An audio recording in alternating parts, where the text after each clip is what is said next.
Привет, с вами Гуляет, и в этом видео я вам покажу, как скачать GTA 5. Поехали! Сначала мы зайдем в Яндекс и пишем скачать GTA 5. Потом нажимаем на вторую ссылку. Вот у нас сам GTA 5. Сейчас вот.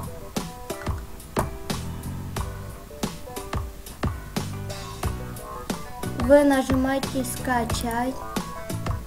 Потом, когда у вас загрузится, вы нажимаете ОК, и он будет загружаться в ваш компьютер. Думаю, что я вам помог. Не забудьте ставить лайк и подписаться на мой канал. С вами был Гуляев.